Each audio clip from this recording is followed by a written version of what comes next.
Assalamualaikum warahmatullahi wabarakatuh. Alhamdulillah wassalatu wassalamu ala Rasulillah wa ala alihi wa sahbihi wa man walah wa ba'du. Hadirin sekalian, kita mencoba melanjutkan kembali kajian kita. Silahkan dikondisikan tempat duduknya supaya mendapatkan kenyamanan untuk belajar, baik yang di dalam area ataupun juga yang berada di luar telah disediakan tempat-tempatnya. Dan malam ini juga saya mintakan ada shuttle spesial nanti kalau ada kesulitan untuk menembus di depan. Ada beberapa kendaraan yang disiapkan untuk mengantar sampai dengan depan gerbang PTM, bukan ke rumah, ke depan pintu gerbang pelepasan. Baik, pembuka surah Al-Baqarah ayat 1 sampai 20 yang setidaknya telah kita detilkan di pertemuan yang lampau, memberikan kesan umum tentang dua makna utama. Pertama, seperti tuntas diuraikan tadi menjelang Isya, bahwa Allah Subhanahu wa Ta'ala memberikan isyarat yang kuat tentang fungsi Al-Quran sebagai pedoman berkehidupan. Untuk itu, cara kita berinteraksi dengan Al-Quran tidak dibatasi hanya sebatas pada aspek bacaan dan hafalan. Karena bacaan dan hafalan itu sesungguhnya wasilah untuk memudahkan kita membawa Al-Quran supaya digunakan sebagai landasan berkehidupan. Bisa menghafal bagus, supaya tidak terlalu kita kesulitan mengakses saat kita membutuhkannya. Jadi idealnya ketika ada tuntutan untuk mendapati itu, ayatnya muncul membimbing kita. Idealnya begitu. Mata mau memandang misalnya, itu idealnya manusia Qurani yang menambatkan jiwanya dan perilakunya pada Quran. Ketika dia memandang, ayatnya otomatis muncul. Qul lil mu'minina yaghuddu min absarihim wa qul lil mu'minati yaghuddna min absarihinna. Katakan pada insan-insan beriman bahwa yang dipandang itu yang baik-baik begini. Ketika yang tidak baik muncul, palingkan. Itu bukan sekedar berpaling, tapi ayatnya hadir membimbing. Lisan juga begitu, ketika akan bertutur, idealnya ayatnya memberikan bimbingan. Karena itu orang-orang yang dekat dengan Al-Quran, ahli Quran, sekalipun baru dia memulai dengan membaca sebagai pintu gerbang untuk memahaminya, maka yang terjadi pada dirinya adalah perubahan perilaku. Ini yang dimaksudkan di Quran surah 35 Fatir di ayat ke-32. Thumma awrathnal kitaba alladhina istafayna min ibadina faminhum zalimun li nafsi wa minhum muqtasid wa minhum sabiqun bil khairati biiznillah. Jadi idealnya orang yang berinteraksi dengan Quran itu sekalipun baru sampai di gerbang pembukanya. Karena membaca itu untuk memahami isi. Untuk apa kita membaca berita? Supaya tahu isi beritanya. Ya kan? Untuk apa kita membaca Al-Quran? Bukan sekedar lancar baca. Tapi supaya kita memahami isi Al-Quran itu dengan bisa membaca, tahu isinya. Tapi untuk membedakan bacaan biasa dengan firman Allah, setiap baca Al-Quran ada pahalanya. Baca Al-Quran tidak ada pahala. Baca Al-Quran ada pahalanya. Itu yang membedakan. Tapi sekali lagi, bacaan itu gerbang untuk mengantarkan kepada pemahaman. Hafalan adalah pondasi untuk memudahkan akses terhadap Quran ketika dibutuhkan. Begitu cara memahaminya. Nah, yang nanti menguatkan kita menjadi pedoman berinteraksi itu pengkajian. Sehingga para ulama banyak mengkodifikasikan, mengumpulkan, mencatat, membukukan penjelasan-penjelasan dari Nabi SAW yang kelak diviralkan, diriwayatkan oleh para sahabat. Maka muncullah apa yang disebut kitab-kitab tafsir itu. Nah, kitab tafsir itu adalah rumusan kurikulum kehidupan, penjelasannya di situ. Dan itu mencakup umum. Hati-hati, orang Arab pun butuh itu. Makanya tafsir-tafsir berbahasa Arab tuh. Kan? Coba, tafsir Ibnu Katsir bahasanya apa? Arab. Ruhul Ma'aninya Al-Alusi bahasanya apa? Arab. Ibnu Jarir At-Tabari nulis tafsir bahasa apa? Arab. Jadi untuk menurunkan kurikulum kehidupan, semuanya butuh, termasuk juga orang Arab kah? Orang Asia kah, Afrika kah, Amerika kah, sepanjang bernama manusia pasti butuh Quran. Pasti butuh Al-Quran. Nah karena itu cara manusia nanti berinteraksi dengan Quran akan ditemukan 4 golongan. 4 golongan. 4 ini yang pembukanya ada di ayat 1 sampai 20 itu. Yang nanti detail karakteristiknya akan dirinci sampai ke surat An-Nas. Jadi dari mulai Al-Baqarah itu terus sampai dengan ke An-Nas akan terkait erat dengan karakteristik 4 manusia ini dalam menjalani kehidupan sampai berpulang kepada Allah Subhanahu wa taala. Karena memang yang akan ditemukan dan kembali kepada karakteristik kita hanya ada satu di antara 4 ini. Akan sulit menemukan yang kelima. Nah, yang pertama, bismillah. Jadi saya tuliskan dulu ya dari 2 bagian yang sangat penting yang didapatkan dari pesan tadi ayat 1 sampai 20. Pertama tentang Al-Qur'an sebagai pedoman berkehidupan. Pedoman berkehidupan. Mohon dengan sangat Bapak dan Ibu, teman-teman, agar memahami kalimat ini seperti yang tadi telah kita uraikan. Posisikan Al-Quran tidak sekedar sebagai kitab bacaan, tapi pedoman berkehidupan. Al-Quran firman siapa? Allah. Gitu kan? Allah pencipta kita kan? Allah pencipta segalanya kan? Allah maha tahu, maha mengetahui, maha menguasai. Karena itu, apa yang ditujukan oleh Allah kepada kita sebagai pedoman berkehidupan, pasti itu yang paling tepat. Itu yang paling ideal. Karena Allah yang mencipta kita, tahu tentang kita, maka semua apa yang Allah terangkan, jelaskan, bimbingkan kepada kita, itu yang paling ideal untuk kita dalam menjadikannya sebagai pedoman berkehidupan. Karena itulah nanti ditegaskan di Al-Quran surah ke-17. Di ayat ke-9, Al-Isra ayat 9. Ya, paling kanan agak ke atas di mushaf standar. Inna hadzal Qur'ana yahdi lillati hiya aqwam wa yubashshirul mu'minina alladhina ya'maluna as-salihati anna lahum ajran kabira. Bukan hasanah kabira, hasanah di surah Al-Kahf. Fokus, pakai taukid tuh. Inna hadzal Qur'ana, inna harfu nasbin wa taukidin tansibul isma wa tarfa'ul khabara mabniyun 'alal fathi la mahalla lahu minal i'rabi. Paham? Tidak. Baik. Inna itu huruf yang berfungsi untuk menguatkan informasi yang disampaikan. Menjadikan kalimat setelah inna itu fathah kalau mufrad, kasrah kalau bentuknya jama'. Jelas? Khususnya untuk jama' muannas salim. Inna kita belajar dari segi pondasi bahasanya dulu ya. Kalau ada kalimat dibuka dengan inna, itu artinya kalimat yang disampaikan mesti ditancapkan ke dalam jiwa, diyakinkan jangan sampai ragu. Karena itu nasab bukan hanya menjadikan harakat menjadi fathah terbuka, bukan hanya demikian batasannya. Tapi lebih dari itu memberikan kesan nasabah itu menancapkan sesuatu supaya tidak goyah. Di orang Arab itu mengatakan begini, nasabar rajulu asahu alal ardi. Seseorang menancapkan tongkatnya di tanah sampai kuat sehingga nggak goyah. Itu nasabah. Kalau mau kita tarik ke pemaknaan begini kurang lebih, tancapkan informasi ini dalam jiwamu, jangan goyah sedikit pun. Jangan pernah ada keraguan sedikit pun. Bahwa Quran ini ya yahdi lillati hiya aqwam, akan menunjukkan kepada kalian aqwam yang paling lurus, paling ideal. Karena aqwam itu sifatnya isim tafdil. Tafdil itu yang paling utama. Karim itu mulia, akram yang paling mulia. Jelas? Apalagi misalnya Hasan baik, Ahsan yang paling baik. Jelas ya? Aqwam yang paling ideal, paling lurus, paling bagus. Jadi boleh jadi akan ada petunjuk-petunjuk lain. Ya, akan ada bimbingan-bimbingan lain. Anda kalau menyekolahkan anak misalnya, boleh jadi di sekolah ada bimbingan kan untuk beradab, cara menghormati, cara bertoleransi, ada. Tapi kalau dibandingkan dengan Al-Quran dan kita keluarkan ayat-ayat yang terkait dengan pendidikan itu, Anda akan temukan yang paling ideal itu yang di Quran.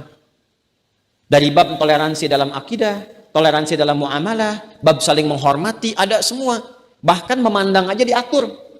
Buku pelajaran adab mana, moral mana yang mengatur tentang cara pandang. Di Quran itu memandang aja diatur. Berbicara saja diatur. Melangkah saja diatur. Jadi kalau memang dididik dengan Al-Quran, pasti dia orang baik, orang benar. Karena itu sering saya katakan, kalaupun ada yang menghafal Quran, belajar Quran sampai khatam, tapi tidak merubah perilakunya, pasti ada yang salah dengan cara belajarnya. Ya, karakteristik pengetahuan di Islam itu melahirkan perilaku. Di Anda belajar Quran dengan hadis, itu outputnya akan beda. Quran itu pertama melahirkan kelembutan. Kalau hadis melahirkan kekuatan hujah. Orang yang banyak hafal hadis, hujahnya kuat. Orang yang banyak menghafal Quran, perilakunya lembut. Hafal Quran dan hadis, hujahnya kuat, menyampaikannya dengan lembut.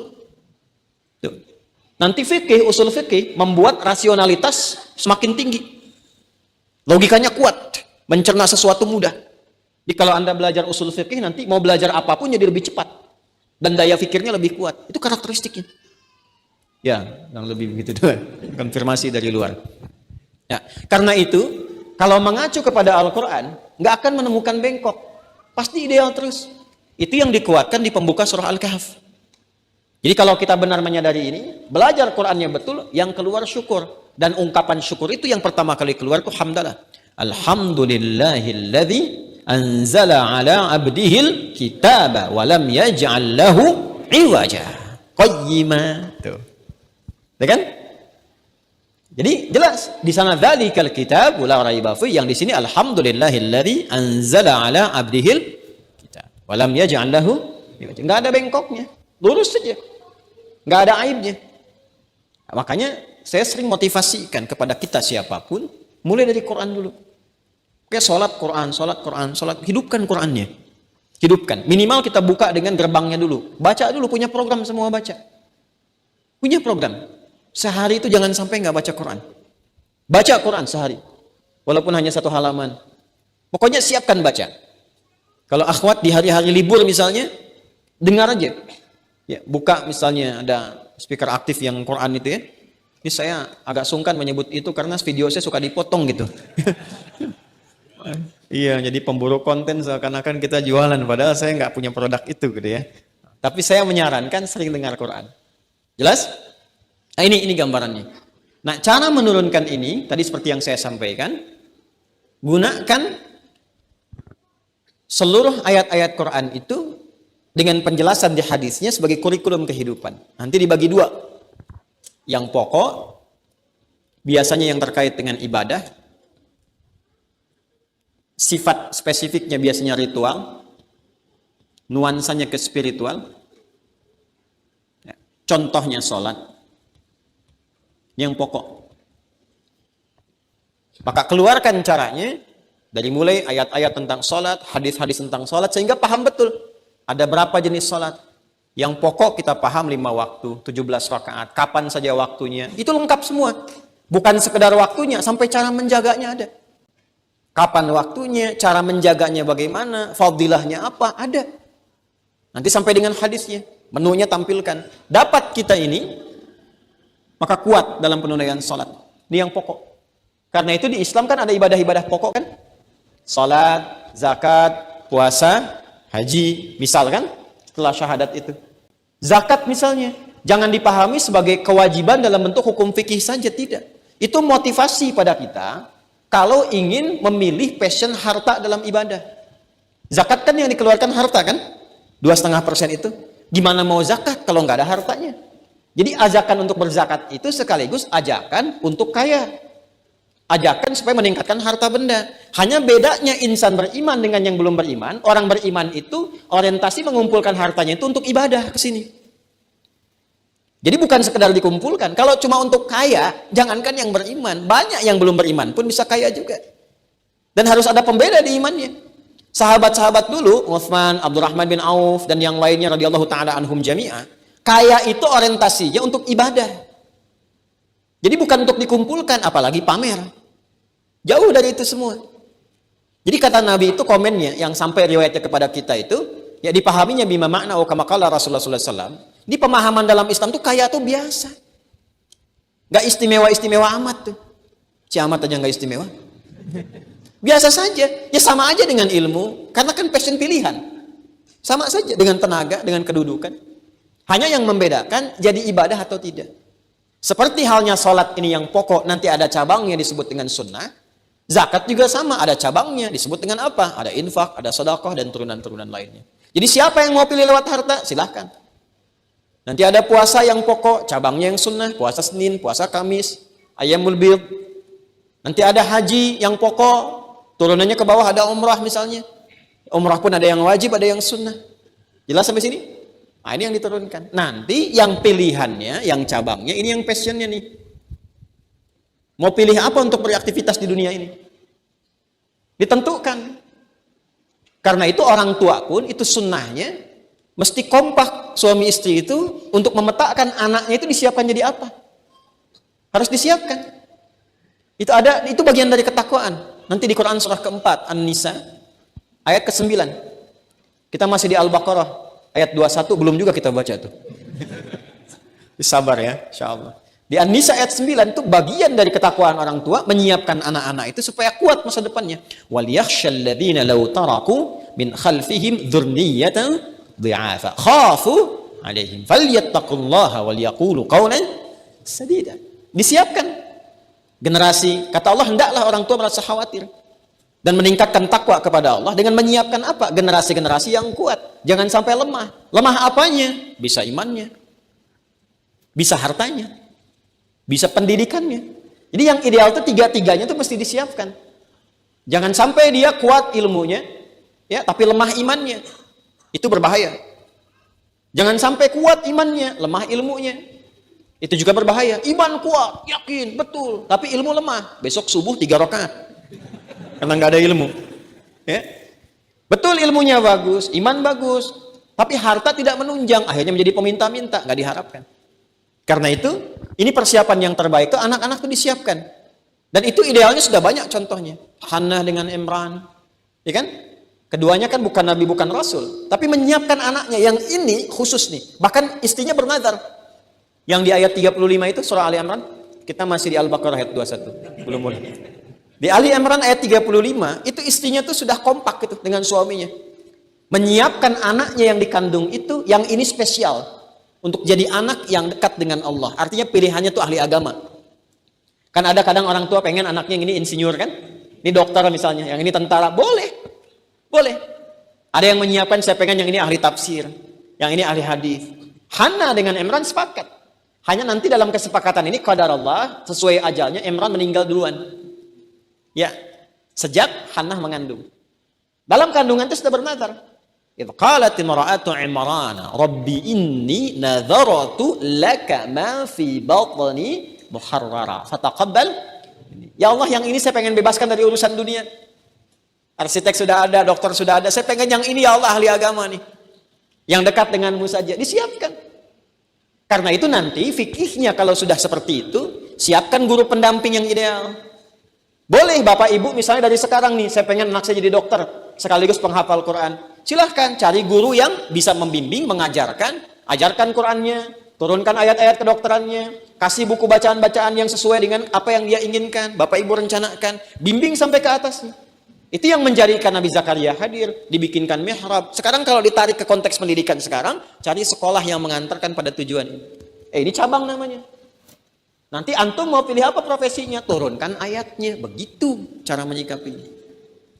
Contoh misalnya, di sini kita ingin ambil, taruhlah misalnya pebisnis. Nanti keluarkan ayatnya, keluarkan hadisnya, keluarkan contohnya yang ideal di masa Nabi, dan terus kemudian berlanjut di setiap era-era setelahnya yang mewarisi kurikulum ini. Karena banyak nanti di setiap masa mewarisi ini. Sebetulnya dahsyatnya kita kalau meriset itu, kurikulum ini selalu ada di setiap generasi. Cuma sekarang menjadi lemah. Karena cara ngajinya berbeda. Sekarang baca hadis cuma hadis saja.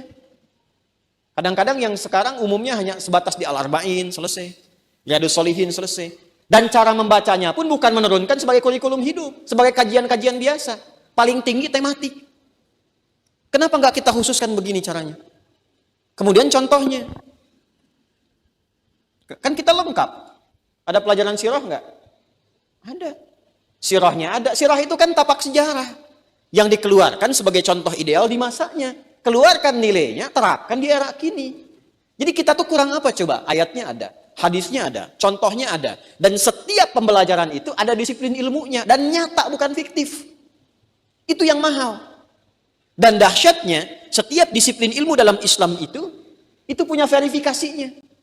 Anda kira belajar hadis tinggal baca? Tidak. Hadisnya dikaji sampai nyambung ke Nabi itu. Makanya kita temukan ada sahih, ada dhaif. Dhaif dibagi lagi misalnya. Ada yang matruk, ada yang mungkar, ada yang mu'dal misalnya turunan dhaifnya. Ada yang marfu dan sebagainya. Itu sampai saking seriusnya orang membimbing kita supaya tinggal menikmati hasilnya. Sudah ada kitabnya tinggal baca, main TikTok. Nggak salah kalau materi-materi yang dihadirkannya mendukung itu untuk pembelajaran. Jangan dipotong video situ. Jadi begini, kalau mau lebih dalam lagi, keluarkan kurikulum akhiratnya. Ya, seperti saya pernah sampaikan kan, berapa? 2 tahun yang lalu. Itu. Ini surganya mau kemana nih? Perjelas dulu. Siapa yang mau ke surga angkat tangan? Yang di YouTube gak usah angkat tangan, udah gitu. Tuh kan? Selalu bertanya begini, surganya mau kemana? Kan surga itu ada 8 pintunya. Neraka 7. Ya kan? Dari 8 pintu itu kan pintu-pintunya dibuka dengan amal soleh. Amal itu kan pilihan kita nantinya. Kita memastikan setiap amal itu perbuatan, pilihan hidup kita. Kita pastikan semua yang kita kerjakan itu soleh dalam pandangan Allah. Nah kalau kita ingin lebih jelas, keluarkan nanti tujuan akhirnya, surganya apa? Contoh misalnya kan, selalu harapan tertingginya kan Firdaus tuh. Tuh. Ini ayatnya keluarkan. Jangan cuma jadi harapan. Keluarkan ayatnya. Bisa di Quran surah ke-23 Al-Mu'minun. Ayat 1 misalnya. Kalau mau ambil sampai 11 gak apa-apa. Tuh. Nanti setelah ada ayatnya, hadisnya apa? Itu semua, amalan itu, sejatinya adalah nilai. Semuanya bimbingan yang bisa diterapkan di setiap pilihan ini. Jadi Anda mau pilih apapun, berpotensi bisa masuk ke sini. Karena semua amalan surga Firdaus itu bukan bentuk amalan pilihan real sebagai passion hidup, bukan. Tapi bimbingan yang mengiringi kita, mengerjakan apapun, nilai moralnya itu. Karakter moralnya. Anda mau jadi pebisnis, bisa masuk ke sini. Asalkan sholatnya khusyuk. Alladzina hum fi sholatihim khashi'un. Jangan menipu, jangan main-main. Jangan banyak bercanda yang tidak bermanfaat. Ya kan? Walladzina hum 'anil lagwi mu'ridun. Setelah ada harta, keluarkan zakatnya. Walladzina hum lizzakati fa'ilun. Ya kan? Jangan selingkuh. Ya, jangan banyakin sekretaris-sekretaris untuk berbuat yang tidak jelas misalnya. Ya, kumpulkan dengan benar, makanya dijaga. Ya, walladzina hum li furujihim hafizun. Salat terjaga, syahwat terjaga, bisnisnya bagus, dijaga, zakat keluar. Ini kan ujungnya ulaika humul warithun alladzina yarithunal firdausa hum fiha khalidun. Mau jadi penuntut ilmu? Boleh. Di polisi, tentara, menteri, birokrat, diplomat, silahkan. Ini karakter moralnya. Hidup itu sederhana aja, cuman prakteknya tidak semudah yang diucapkan. Makanya butuh niat. Niat itu bukan keinginan. Kalau keinginan setiap orang ingin. Siapa yang tidak ingin masuk surga Firdaus? Angkat tangan. Tuh, tidak ada kan? Semua ingin. Ingin itu bahasa Arabnya iradah. Iradah. Baik ya? Ana urid. Orangnya murid. Makanya disebut murid karena punya keinginan untuk mendapatkan pengetahuan yang membantu mencapai tujuan dengan cara yang mudah dan cepat. Di atas iradah ada azam, namanya tekad. Tidak setiap yang punya keinginan punya tekad. Di atas tekad itu ada niat. Niat itu diiringi dengan upaya-upaya dasar. Ada persiapan. Jadi kalau memang kita menginginkan masuk surga Firdaus, maka upayanya turunkan. Ini, misal kita turunkan dalam kehidupan. Bawa ke rumah, jangan soleh sendirian. Masa suami ke surga Firdaus yang istri di surga Aden nyari gitu kan? Ya, semua kompak bersamaan sama keluarganya dan sebagainya. Bikin ini bawa ke rumah. Ini yang dituliskan baiti jannati, rumahku surgaku. Bukan cuma ditulis, kurikulumnya ada. Kalau cuma dituliskan nggak dilakukan, itu namanya bukan baiti, buyeti jannati. Maaf Bu Yeti ya, ini cuma tulisannya. Karena saya waktu mengajar bahasa Arab itu, kan saya tulis begini, ba, ya dengan ta. Baca baitun, bait, tiba-tiba ada yang nyeletuk, Bu Yeti katanya. Jadi terbawa memorinya sampai sekarang. Ya, semoga Allah memberikan pahala ya. Ya. Ini ya. Nah, ini cara berinteraksi dengan Quran ini, menyikapi tentang ini, itu ada 4 nanti karakternya. Yang pertama yang ideal, yang seperti ini. Itulah orang takwa. Ini orang takwa. Orang takwa. Jadi visinya itu bagaimana mendapatkan bimbingan dari Al-Quran secara total. Lalu dari bimbingan itu, dia siapkan kurikulum hidupnya sehingga terarah hidupnya. Terukur. Karena hidupnya terukur, terarah, dan selalu ada dalam naungan petunjuk Quran, yang itu adalah firman Allah, otomatis dinaungi oleh Allah. Dan sikap ini, itu langsung dipertegas oleh Al-Quran. Allah langsung menegaskan bahwa, orang takwa ini, kalau benar mengeluarkan petunjuknya, diimplementasikan dalam hidup, seperti yang tadi kita contohkan misal, maka kehidupan orang ini akan lebih dekat pada kebahagiaan dan kesuksesan, apapun yang dia kerjakan. Kalau dia memilih di ranah bisnis misalnya, dia keluarkan nih, ayatnya, hadisnya, contohnya, diikut, ditelatenin betul, ditelatenin, itu cenderung sukses, dan bahagia. Dan itu mahal sekali. Dan hebatnya, dalam keadaan sukses pun, masih lekat dengan petunjuk. Masih lekat dengan petunjuk. Karena itu di ayat yang kelima disebutkan karakter ini dengan kalimat ulaika ala hudam mir rabbihim. Hudam mir rabbihim disebutkan dulu. Karena yang mengantarkan dia pada kebahagiaan dan kesuksesan itu ini. Al-Quran sebagai pedoman hidup. Ulaika ala hudam mir rabbihim wa ulaika humul muflihun. Nah, cenderung orang-orang yang menyikapi Quran ini sebagai pedoman hidup, hidupnya cenderung bahagia. Tapi dengan cara yang benar. Orientasi yang benar, niat yang benar, takarrub untuk ibadah kepada Allah. Jadi bukan cocok logi, hanya mencocok-cocokkan misalnya untuk tujuan dunia. Jangan menarik kepentingan akhirat ke dunia, terlalu rendah. Balik. Imam Ibnul Qayyim Al-Jauziyah mengilustrasikannya begini. Kalau Anda ingin ada capaian dunia dengan akhirat, posisikan dunia seperti bayangan.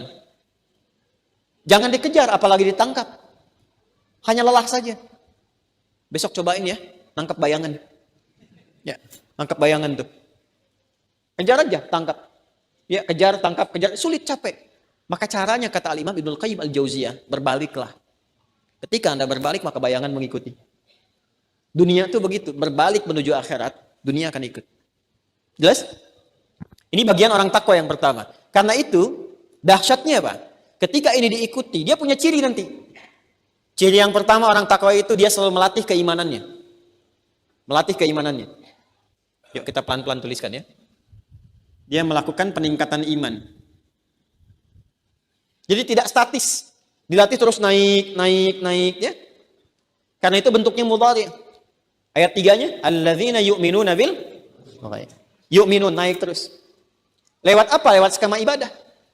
Yang pertama yang pokok tadi, salat. Salat. Kemudian melatih ibadah sosial, yang ini ritual. Yang ini sosial, gemar berbagi. Wa mimma razaqnahum yunfiqun. Ini yang tadi saya tuliskan punya orientasi akhirat. Walladzina yu'minuna bima unzila ilaika wa ma unzila min qablik wa bil akhirati hum yuqinun. Jadi dia menurunkan, ini cara implementasinya begini, dia menurunkan kehidupan akhirat itu, kurikulumnya turunkan ke bumi. Karena yakin dengan akhirat, dia turunkan jadi kurikulum hidup. Ini poinnya. Kalau ini bisa kita keluarkan, maka ulaika ala hudam rabbihim wa ulaika humul. Makanya orang-orang hebat yang tadi saya sebutkan, walaupun sudah bahagia, sudah sukses, tetap kerinduannya itu untuk meningkatkan iman. Salat. Utsman bin Affan, Tamim Ad-Dari, Abdurrahman bin Auf, itu Al-Imam An-Nawawi sampai bikin buku namanya At-Tibyan fi Adab Hamalatil Quran. Dan menunjukkan konsistensi mereka meningkatkan takwa. Sukses-suksesnya mereka, sekaya-kayanya, itu setiap malam masih punya kesempatan sholat tahajud sampai khatam Al-Quran. Jangan ditanya bagaimana bacanya, kan idealnya khatam begitu. Tidak. Orang-orang soleh itu waktunya diberkahi oleh Allah. Diberikan keberkahan waktu. Ashabul Kahf kan rasanya cuma semalam, tahunnya 309 tahun, ya? 309 tahun. Ada lagi yang Uzair kan, rasanya baru yauman au ba'da yaum, ternyata tidur cukup lama. Jadi ada orang-orang yang diberkahi oleh Allah waktunya. Ini masalah iman. Kalau iman tangkapannya pada jiwa. Orientasi akhirat. Nah, ini yang ideal. Sebelum saya sampai pada golongan yang kedua. Golongan kedua. Tuntaskan dulu ini. Jadi pribadi seperti ini, atau bergaul dengan orang yang punya karakter seperti ini. Itu akan menjadi katalis, mempercepat kita masuk pada golongan ini. Karena itu Al-Imam An-Nawawi setelah bikin Al-Arba'in itu membuat Riyadhus Shalihin. Untuk menunjukkan kepada kita, kiranya dengan siapa mesti bergaul. Contoh nih, ya sederhana saja. Anda mau cari sekolah untuk anak, cari kualifikasi yang ada sifat-sifat ininya. Maka anak akan cenderung diantarkan pada yang baik. Atau ingin cari tempat tinggal misalnya sedang cari-cari, lihat lingkungannya. Bukan cuman airnya. Ya. Airnya bagus nggak nih, gitu kan? Banjir nggak nih, gitu kan? Baik, tapi lihat juga karakteristik moralnya. Ini takwanya. Ada siapa di situ? Masjidnya ada nggak? Hidup nggak pengajiannya? Ya. Anda ingin cari sahabat, ukuran pertamanya iman. Karena iman itu mengantarkan sampai akhirat. Kalau ukurannya hanya dunia, maka keterbatasan ada pada dunia saja. Sekalipun dia setia, dia baik, tetap dunia. Akhirat nggak bersama lagi. Apalagi kemudian teman hidup misalnya. Ya, cari pasangan, cari suami, cari istri, atau yang sudah suami istri, meningkatkan diri menjadi pribadi yang takwa. Yang sudah berumah tangga, suami mencoba menjadi lebih takwa, istri mencoba menjadi lebih takwa. Kompak di situ ini. Maka yang didapatkan ulaika ala hudam min rabbih wa ulaika humul muflihun. Dan kehidupannya selalu penuh dengan kenikmatan. Masih ingat yang pernah saya sampaikan kisah dua orang yang berbeda secara penampilan fisik, tapi selalu punya visi yang sama untuk akhiratnya. Ingat gak? 2 tahun lalu yang saya ceritakan. Maaf ya, ada seorang suami, ini sebetulnya dua yang berbeda, tapi punya kesamaan. Dan cara-cara menyikapinya luar biasa. Kisah pertama, ada seorang yang dianugerahi oleh Allah, istri yang dalam pandangan fisikal dunia sangat ideal. Cantik, baik, dan sebagainya. Suami, wajahnya kalau ada standarisasi mungkin di bawah standar gitu ya. Ya, tapi kan kalau ganteng atau cantik kan relatif ya. Kalau jelek kan mutlak gitu. Tapi cara memandang tidak demikian. Ya, itu hanya manusia saja memandangnya. Tetap dalam pandangan Allah ketika diciptakan semua sempurna. Karena itu memandang ciptaan Allah itu dengan iman. Ingat ya, dengan iman, bukan dengan tinjauan akal semata. Maka iman akan membimbing keutamaan pada setiap hamba. Di cara melihat hamba itu nanti gak ada lemahnya, selalu istimewanya. Anda melihat orang kok, wah jalannya begitu, tahu-tahu penghafal Quran, 30 juz. Anda melihat orang kok, ini orang gak bisa lihat. Tapi ternyata itu keistimewaan dari Allah supaya ditutup, nggak lihat maksiat. Coba kalau balik nanya kepada Anda, ya Pak mau kemana Pak? Nggak bisa lihat ya. Terus dia jawab, Alhamdulillah Allah tutup pandangan saya supaya nggak bisa melihat maksiat. Anda berapa banyak maksiat dilihat sampai hari ini? Mau jawab apa? Itu kalau kita pakai iman, semua terlihat seperti indah. Nah ini kehidupan rumah tangganya, suami istri ini luar biasa. Satu kali istrinya dandan, bagus, baik, cantik, sampai membuat suami sulit untuk berkedip, kemudian sulit untuk menoleh. Menoleh tak mampu, berkedip tak bisa melihat. Kata istrinya, Zauji ma bika. Sayang, kamu kenapa? Masih ingat kisah ini? Ya kan? Oh, mulai ingat ya? Kata suaminya, saya bersyukur yang telah menjadikan kepada Allah yang telah menjadikan engkau sebagai pasangan hidupku. Maka istrinya menjawab, saya bersabar. Sebelum sampai ke sabar itu ada kalimat yang indah. Sayang, kita berdua akan ke surga katanya. Jadi ketika suaminya mengatakan saya bersyukur kepada Allah yang telah menjadikan engkau sebagai pendamping hidupku, kata istrinya, kita berdua insya Allah ke surga. Kata suaminya, kok bisa?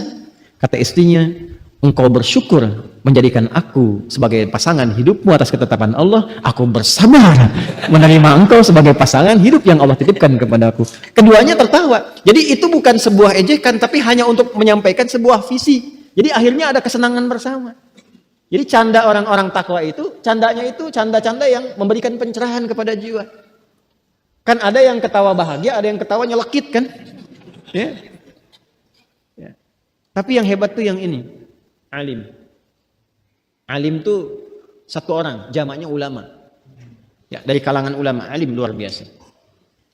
Ini sebaliknya, punya istri cerewet. Kadang-kadang ngerjain. Coba ibu bayangin, minta jeruk, dibeliin jeruk ke pasar sama alim ini. Pulang-pulang saya nggak pengen jeruk, pengennya apel. Gitu. Selalu begitu tuh. Dan itu diketahui kemudian oleh kawannya, sampai kawannya merekomendasikan. Untuk apa engkau mempertahankan perempuan seperti itu? Udah, pisahkan aja katanya. Apa jawabannya? Tiba-tiba suaranya meninggi dan keluar amarah pada dirinya. Apa yang kamu katakan katanya? Allah telah mengirimkan surga kepadaku dan engkau mengeluarkan aku dari surga itu. Jadi memosisikan istrinya dengan segala perilaku tadi sebagai jembatan surganya. Kemudian kata kawannya heran, bagaimana maksudmu? Tuh, dijawab tuh. Kata beliau disampaikan, bukankah dengan semua perilakunya itu, aku lebih bisa meningkatkan sabar? Bukankah sabar mendekatkan diri kepada Allah? Innallaha ma'as sabirin. Bukankah ucapan selamat pertama dari malaikat itu kalimat sabar? Salamun alaikum bima. Aku telah bersabar selama ini menerima perlakuan dari istriku yang aku harapkan mengantarkan pada ridha Allah. Dan engkau ingin mengeluarkan aku dari itu semua. Wah, kalau cara pandang suami seperti itu, nikmat deh semua istri itu. Dan sebaliknya, kalau cara istri bersikap seperti yang pertama tadi, maka nyaman kehidupan rumah tangga keduanya itu. Itulah diantara ciri orang takwa. Di takwa itu kalau dibawa kemanapun tuh, selalu ada kenyamanan. Walaupun sekali lagi mengungkapkan itu tidak semudah menjalaninya. Tapi akhirnya selalu akan terasa indah.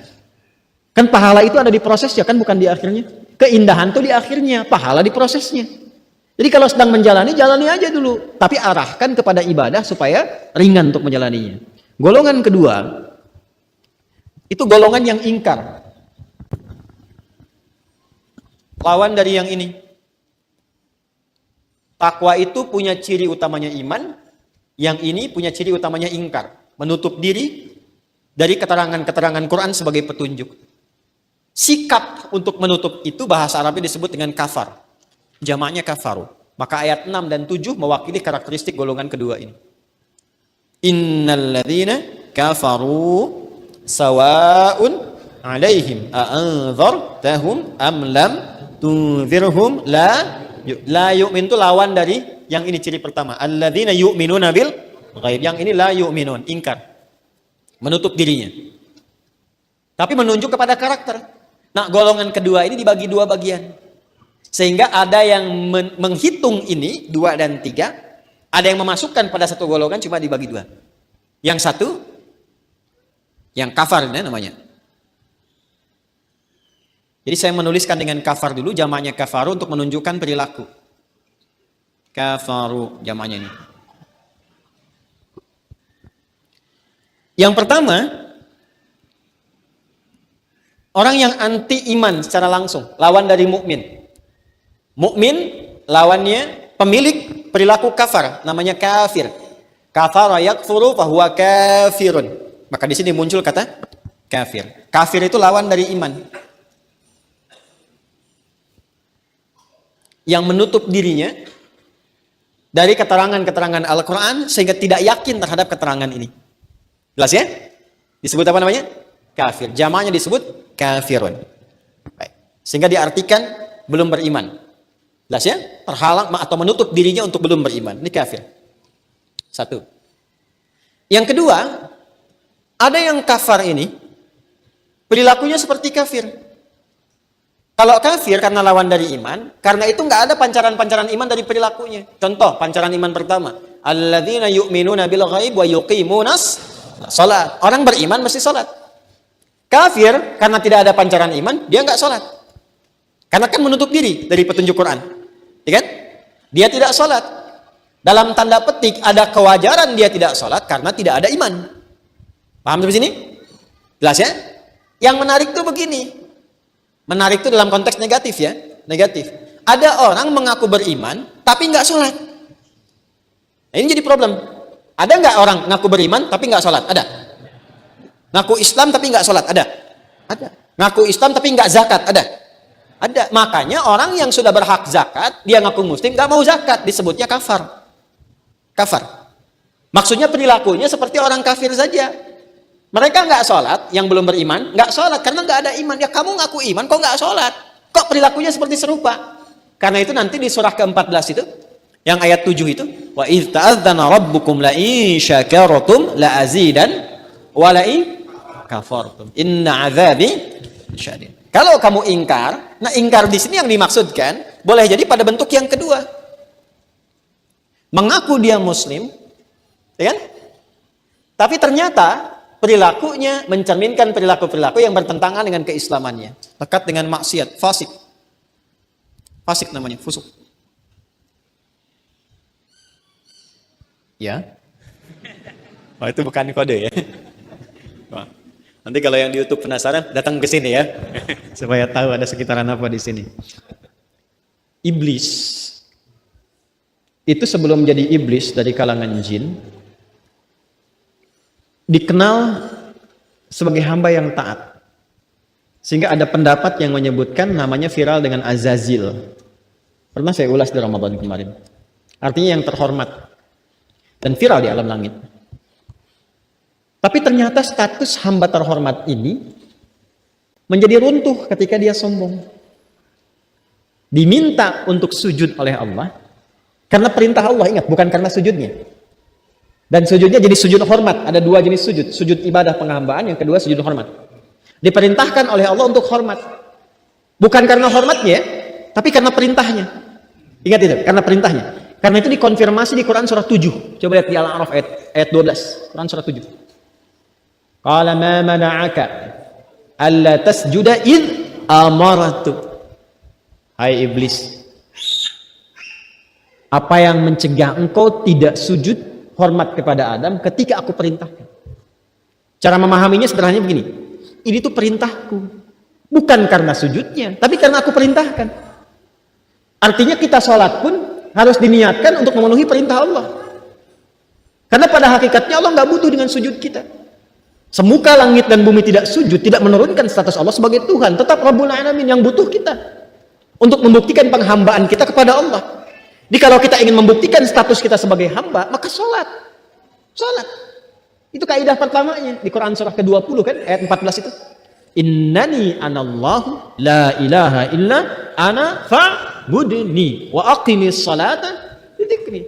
Jadi kalau kita menuhankan Allah, kata Allah, buktikan saya yang Tuhan, kamu hamba. Cara membuktikan kita hamba itu lewat sholat. Di Allah itu murka, kamu kenapa nggak mau hormat sama Adam? Bukan karena hormat, ini perintah saya. Maka keluarlah dari ketaatan itu. Sambil sombong dia mengatakan, qala ana khairum minhu. Ana khairum minhu. Dia berkata, saya lebih hebat dibandingkan dengan Adam. Khalaqtani min narin wa khalaqtahu min tin. Kau ciptakan aku dari api, kau ciptakan dia dari tanah. Enggak layak yang levelnya tinggi dari bahan materi penciptaan hormat kepada yang lebih rendah. Murka Allah. Diusir keluar. Maka dia mengambil sifat kesombongan melekatkan pada dirinya. Mengambil untuk dilekatkan, bahasa Arab yang disebut dengan istakbara yastakbiru. Makanya di Al-Baqarah ayat 34 ya, diungkapkan dengan kalimat istakbar. Wa idh qulna lil malaikati isjudu li adama fasajadu illa iblis aba was takbar. Wa kana minal kafirin. Tuh, wa kana minal kafirin. Syahidnya ada. Termasuk dia pada golongan ingkar. Masuk golongan mana ini ketika dia ingkar itu? Awalnya disebut fasik, tapi fasik yang tidak diobati mengantarkan kepada adu mubin. Bahayanya itu. Nanti ada perbedaan antara fasiknya iblis dengan fasiknya manusia. Ketika disebut iblis, itu disebutkan sifat taatnya kemudian jadi fasik. Ketika fasik itu dipertahankan jadi iblis. Dari mana taunya? Al-Kahf ayat 50. Oke, nanti habis ini ngaji itu. Ya, Al-Kahf ya. Ada yang Yasin, Al-Kahf silahkan dibaca. Masuk ayat 50. Wa idh qulna lil malaikati isjudu li adama fasajadu illa iblis kana minal jinni fa fasaqa an amri rabbi. Fasak itu kata kerjanya. Pelakunya disebut fasik. Jadi kalau ada orang-orang wa kana minal kafirin yang serupa dengan perilaku-perilaku menyimpang yang ini dari fitrah, kafir, orangnya kafir, ada yang kedua fasik. Mengaku dirinya taat tapi perilakunya menyimpang.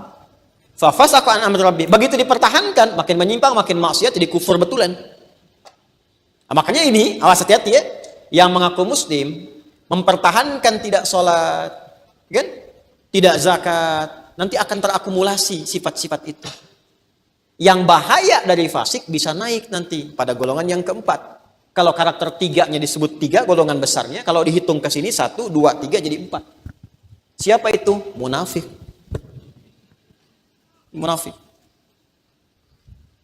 Makanya kalau ada seseorang yang kita berharap kita dijauhkan dari sifat-sifat ini, terkontaminasi dengan sifat nifak sehingga menjadi munafik, di antara cirinya apa? Ibadahnya semakin mengecil. Dan sholatnya itu sudah nggak betul. Sudah nggak sholat pun ketika ada kepentingan dunia saja. Jadi akhiratnya ditarik ke dunia. Dan itu kepentingannya cuma sementara aja. Itu ada di Quran surah 4, An-Nisa. Coba dicek ayat 142. Kita masih di Al-Baqarah ya, ayat 21. Belum masuk juga itu. An-Nisa 142, coba lihat. Innal munafiqina yukhadi'una Allah wa huwa khadi'uhum. Kemudian, wa idza qamu ila sholati qamu kusala yura'unan wa la yadhkuruna Allah illa qalila. Tuh. Jadi kalau sudah jadi munafik, ibadahnya malas. Jadi kalau asalnya dari sini, dari fasik nih. Ikut-ikutan bergaul dengan yang nggak sholat, ngeliat, salah persepsi, salah tempat belajar. Ya, mau belajar Islam tapi di tempat orang yang tidak sholat, akhirnya pulang-pulang konslet. Ya. Sholatnya jadi nggak wajib lagi, puasa jadi nggak wajib, cara pandang berbeda, ukurannya dunia, narik akhirat ke ukuran dunia. Kalau mau maju lihat tuh seperti negara itu, nggak sholat tapi maju. Ternyata keislaman itu ada pada nilai begini, konslet kan? Ya kan? Halo? Ya kan? Kalau ada yang sholat bisa maju dan lebih baik, kenapa memilih yang tidak sholat dan kelihatan seperti maju? Ingat, maju itu bagus, tapi kalau tidak disertai dengan keberkahan, kemajuan itu mengantarkan pada kehancuran. Fir'aun maju tidak? Maju. Namrud maju tidak? Maju. Bahkan banyak peradaban yang disaksikan sampai dengan sekarang. 3.500 tahun loh, kurang lebih sampai dengan sekarang.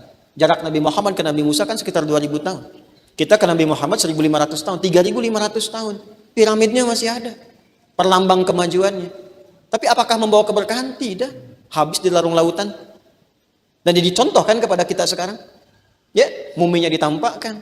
Dan sebagainya. Apa mau seperti itu? Namrud juga tidak menjadi hebat. Anda coba main ke Turki misalnya. Cek bagian ke ujung dekat sana tuh.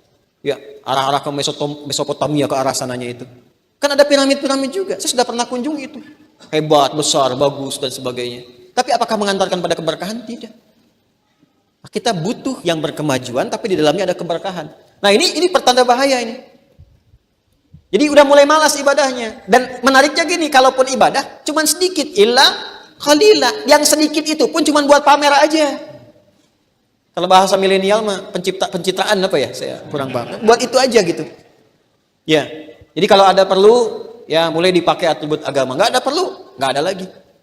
Ya, makanya, ya kita nggak usah lompat-lompat terlalu jauh lah. Ya, yang penting inilah maksudnya ini. Paham ya? Paham. Oh, jangan dipotong tuh video tuh. Musim-musim sekarang sudah mulai dekat ke pemilu itu ya. Tolong jaga saya untuk konsen untuk membimbing umat saja ya. Jangan tarik-tarik ke urusan politik ya. Tolong konsen saja di urusan pembelajaran sehingga kita berikan pencerahan, semuanya punya kesempatan yang sama untuk bisa menjadi lebih baik. Ya. Halo? Ini golongannya ini. Nah ini dalam berkehidupan akan selalu ditemukan yang begini.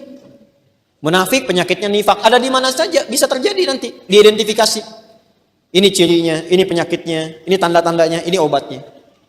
Nah ini kalau kita bawa dalam kehidupan, manusia berinteraksi ini yang kita dapati bagian-bagiannya. Di kantor, Anda akan temukan. Ada orang yang hitam putih, ada orang yang abu-abu.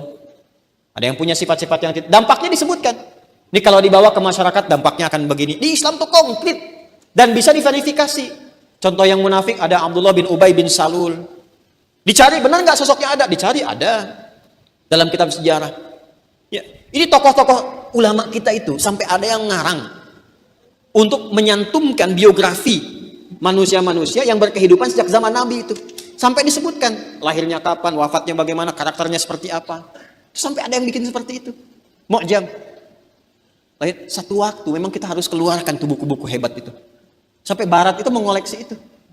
Ya, Barat mengoleksi itu. khazanah umat Islam terdahulu karena mahal sekali.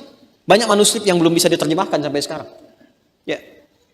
Ensiklopedia hewan aja kita tuh paling lengkap. Ada salah satu ulama yang mengarang ensiklopedi dari hewan paling pintar sampai hewan paling bodoh. Diturunkan semua. Sampai ke hewan. Ya, sini lagi ya. Nah, sekarang mana yang paling ideal?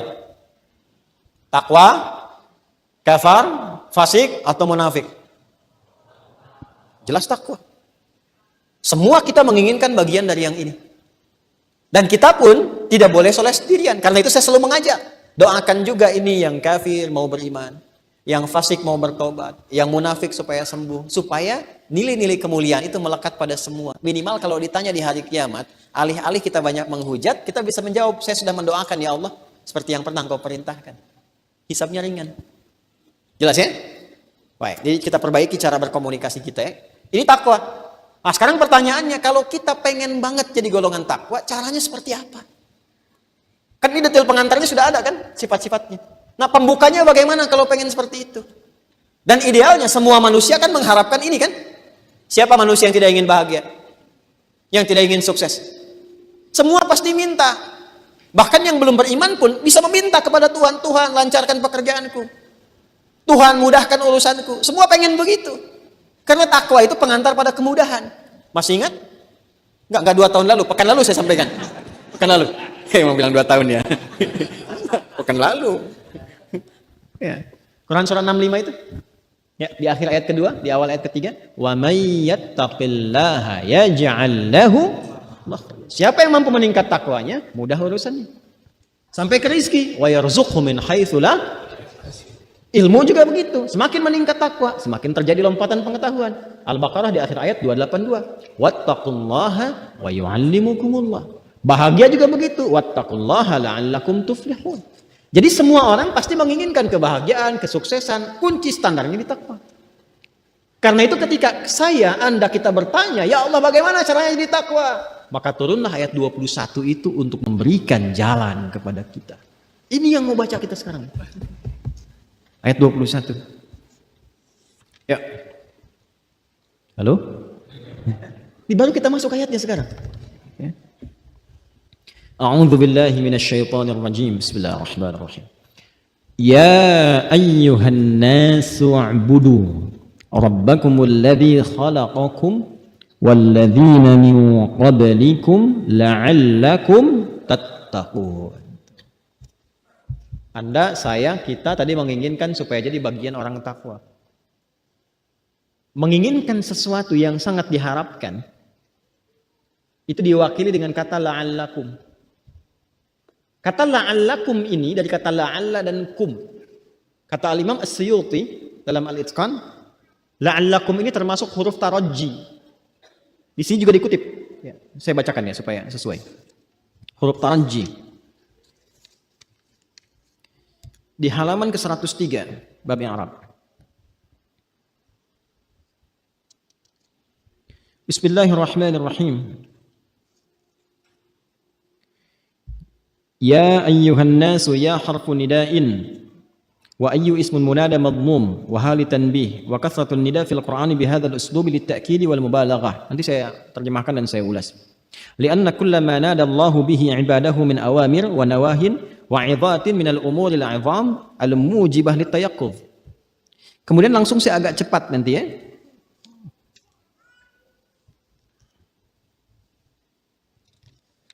Kita masuk ke bagian yang tafsir untuk menemukan tadi kata la'allakum. Bismillah. Atau saya bacakan dulu pertama kali ya. Ya, supaya terukur. Ya, harfu nida'in. Ya itu huruf panggilan, huruf nida. Kita baca dari awal supaya terukur. Di sini nggak disebutkan, Anda boleh catat. Huruf nida ya, huruf panggilan ya, disebutkan di Quran sebanyak 361 kali. Sedangkan di bahasa Arab, huruf untuk memanggil itu ada 14 huruf setidaknya. Ada a, ada aya, ada ya, ada wa, dan lain sebagainya. Ada 14 huruf. Hanya di dalam Al-Quran, dari 14 ini, yang disebutkan cuma ya. Saya kurang lebih 7 tahun meriset. ketika menulis tentang buku makna ayat puasa. Kenapa hanya ya yang disebutkan dalam Al-Quran? Ternyata huruf ya ini satu-satunya dari 14 huruf ini yang mewakili semua fungsi panggilan. Jadi mau memanggil yang dekat, yang menengah, yang jauh, plus juga dengan meminta tolong itu bisa terwakili dengan ya. Jadi kalau ada di dalam Quran dipanggil dengan huruf ya, ini menandakan panggilan ini berlaku untuk semua hamba. Baik yang merasa dekat dengan Allah, menengah ataupun jauh. Artinya ayat ini berlaku untuk semua. Jelas? Oke. Jadi yang tercakup di sini kita semua nih. Bukan hanya untuk Adi Hidayat, si fulan, nah kita semuanya. Karena itu rasakan ketika membaca Quran dibuka dengan kalimat ya, kita terpanggil di situ. Jelas? Ayyuha, ayyun ismun munada madmum wa ha litanbih. Munada itu yang dipanggilnya. Itu menggunakan kata ayyu untuk menunjukkan taukid, penguat dan bentuk yang tinggi. Karena itu di sini disebutkan wa kasratun nida'i fil Qur'ani bihadzal uslubi litta'kidi wal mubalaghah. Kenapa menggunakan ayyu? Bisa saja misalnya Allah mengatakan ya nas. Kenapa menggunakan ayyuha? Ya ayyuhan nasu. Ayyuha disebutkan 150 kali dalam Al-Quran. Boleh ditulis, di sini nggak ada. Ya 361 kali, ayyuha disebutkan 150 kali. Ayyunya berfungsi untuk penguat, munada. Haknya tanbih pengingat. Cara membacanya begini, cara membacanya. Hei semua manusia tanpa kecuali. Dimanapun kalian merasa berada. Ada yang sedang merasa jauh dari Allah, bahkan saking jauhnya belum beriman. Ada yang merasa dekat sehingga rajin ke masjid. Jangankan sholat fardu, sunnah pun dikerjakan. Ada yang standar yang tengah-tengah, sunnahnya belum, fardunya konsisten. Semua dipanggil. Ayyuha, aku tegaskan ya, kata Allah. Aku ingatkan. Jadi bukan panggilan biasa. Aku panggil kalian, aku tegaskan, aku ingatkan. An-nasu wa ibaratul Qurtubi an-nasu marfu'un sifatan li ayyi 'inda jama'atin nahwiyin. Ya, sifatan li ayyi, sifat untuk ayyu, penjelas untuk ayyu. Siapa yang dipanggil itu? Yang ditekankan, yang dikuatkan itu an-nas, semua manusia tanpa kecuali. Setidaknya an-nas disebutkan 241 kali dalam Al-Quran. Kalau disebutkan an-nas, maaf, ini menunjuk penamaan pada manusia dengan sifat interaksi sosialnya. Agak cepat ya, saya sebutkan, maksudnya cepat selewat saja. Kalau dipanggil dengan bashar, surah Al-Kahf ayat terakhirnya, Qul innama ana basyarun. Kalau dipanggil dengan bashar, itu menunjuk pada tampilan fisik dan pengelolaan nafsu. Jadi kalau Anda keluarkan ayat tentang bashar, disebutkan 35 kali dalam Al-Quran, bentuk tunggalnya, itu menunjuk pada tampilan fisiknya, yang beda dengan binatang. Sekaligus bagaimana cara memanage nafsu. Ya. Kalau disebutkan dengan panggilan Bani Adam, ya Bani Adam, itu menunjuk pada akar genealogisnya, yang tersambung kepada Adam alaihissalam. Nanti fikihnya beda lagi. Karena itu pelajari bagaimana Nabi Adam diberikan pelatihan sampai dengan turun, sampai memberikan pesan. Itu ada di Al-A'raf nanti, detailnya. Kalau Anda masuk ke ayat 23, 24, 25, 26 itu, nanti ada turunan-turunannya. Sampai pesan kakek moyang kita. Kalau kamu berkehidupan mesti hati-hati. Jangan dipelesetkan oleh setan. Ya, pakai pakaian yang bagus, tingkatkan takwa. Walibasu taqwa dzalika khair. Itu takwa yang paling bagus. Itu pesan dari Adam alaihissalam. Dikeluarkan kata Bani Adam, 7 kali disebutkan dalam Al-Quran. Itu adalah gambaran langsung kepada kita untuk belajar dari kisah Nabi Adam dalam membangun kehidupan. 3, kalau disebutkan kata ins, ya ma'syaral jinni wal wa ma khalaqtul jinna wal, itu yang dimaksud karakteristik kelembutan kita. Manusia yang tampak, yang lembut, yang harmoni. Ya? Jadi kalau kita belajar ingin menampilkan sifat lembut, sifat baik, keluarkan tuh kata-kata ins dalam Al-Quran. Ada lagi insan. Disebutkan 65 kali dalam Al-Quran.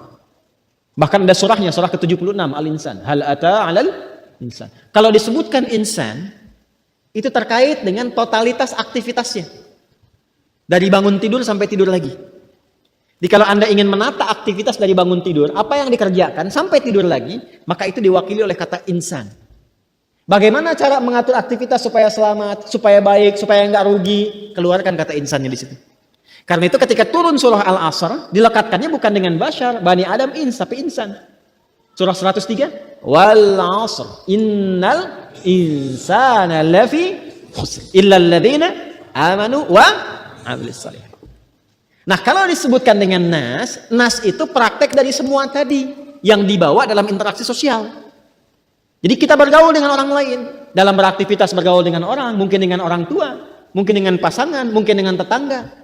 Dalam pergaulan itu kita tampak ada pengelolaan nafsu, ada interaksi kehidupan. Karena itu ketika disebutkan dengan nas, muncul sifat sosial. Kalau bergaul pasti menemukan satu di antara 4 ini. Kan manusia akan keluar dari 4 ini dalam posisinya terhadap Quran. Coba kalau kita bergaul pernah menemukan sifat nifak, orang munafik? Ada nggak orang-orang yang mengaku Islam tapi menghujat agamanya sendiri? Ada. Mempermainkan ayat? Ada. Nah, itu ciri orang munafik. Itu ada di Quran surah keempat ayat 140. Waqad nazzala 'alaikum fil kitabi an idza sami'tum ayatillahi yukfaru biha. Ngaku muslim tapi mengingkari ayat Quran. Wa yustahza'u biha. Ngaku muslim tapi mengolok-olok ayat-ayat Quran. Fala taq'udu ma'ahum, jangan sertai mereka. Hatta yakhudu fi hadisin ghairi, sampai dia sadar dengan kekeliruannya dan mau kembali. Innakum idzam mithluhum, kalau difasilitasi, didengar, dibikin ceramah, dihadiri, dibikin konten, difasilitasi seminar, lama-lama nanti ikut perilakunya begitu. Menular penyakitnya. Jadi munafik itu menular. Hati-hati ya, munafik itu menular. Innallaha jami'ul munafiqina wal kafirina fi jahannam jami'a. Nah, jadi dalam kehidupan kita akan kita temukan dalam pergaulan itu. Yang munafik ada. Yang fasik ada nggak? Ada. Tadi ada yang ngaku Islam tapi nggak sholat, ada? Ada. Dia tidak menghujat agamanya tapi nggak sholat. Dia tidak mengolok-olok hadis. Tidak mengolok-olok orang Islam. Cuman nggak sholat, nggak zakat. Puasa pun nggak. Ada yang begitu? Kalau disebutkan akan ditemukan. Ya. Ada yang ingkar ada? Yang nggak beriman ada? Ada. Banyak ditemukan. Bahkan beragam-beragam. Apa yang diyakini bisa berbeda-beda. Nah, panggilan untuk itu semua dalam berkehidupan itu, maka panggilannya dengan panggilan umum, satu kata saja, nas. Ya ayyuhan nas. Jadi kalau ditarik kepada kita, cara memahaminya begini. Misal ya, ada yang namanya Joni misalnya. Ya. Joni, kamu dalam posisi apa nih? Sedang jauh dari Allah, sedang dekat, atau standar-standar saja? Dalam kamu berinteraksi itu, kamu akan temukan nih. Ingat ini. Ya, Allah tekankan, ingat ini ya. Kamu akan temukan karakteristik yang berbeda-beda. Fokus, pelan-pelan. Dalam menyikapi itu semua, yang terbaik itu berharaplah jadi yang paling ideal. Siapa yang ideal itu? Yang takwa itu. Makanya di ujung ayatnya, lompat dulu, ditutup dengan kalimat la'allakum tattaqun. Kamu harus jadi bagian dari yang takwa itu. Nah, la'allakum itu harfu taraji. Harapan untuk meraih sesuatu yang diinginkan, tapi tidak akan terwujud kecuali dengan kesungguhan. Jadi kalau Anda ingin masuk golongan pertama, golongan takwa, nggak mungkin bisa dapat itu. Kecuali sungguh-sungguh untuk melatih diri sehingga jadi bagian dari golongan yang dimaksudkan. Sekarang pertanyaannya, ya Allah, saya ingin sungguh-sungguh menjadi bagian dari orang takwa itu. Bagaimana caranya? Sebelum kita lanjut, kita cari kesepakatan dulu. Mau jadi orang takwa nggak? Mau sungguh-sungguh nggak? Mau serius nggak? Yakin? Nah, kalau yakin kita teruskan. Kalau belum yakin kita pending sepekan. Teruskan ya? Nah, sebentar lagi, sekitar 10 menit selesai lah. Maka bagaimana caranya? Teruskan ayatnya. Ya ayyuhan nasu, hai semua manusia. Kalau ingin jadi takwa, masuk golongan pertama tadi, golongan istimewa itu, maka yang pertama dilakukan u'budu rabbakum. Ibadahlah kepada Rabbmu. Tingkatkan ibadah. Ini ternyata pondasi takwa yang pertama itu adalah ibadah. Ini dia nih. Ibadah. Dan bentuknya perintah. Wa'budu. Untuk jamak. Karena disatukan ya hamzah wasal, harokatnya nggak dibaca. Ya ayyuhan nas wa'budu. Hai semua manusia. Kalau kalian ingin hidup ideal, jadi golongan takwa, mudah akses pada kesuksesan, bahagia dalam setiap titian kehidupan, maka syarat pertamanya kata Allah, u'budu rabbakum. Tingkatkan ibadahmu kepada Rabbmu. Rabbakum. Pelan-pelan. Fokus ini. Pertama, kalimat ibadah di ayat ini diungkapkan dalam bentuk perintah. Fi'il amr.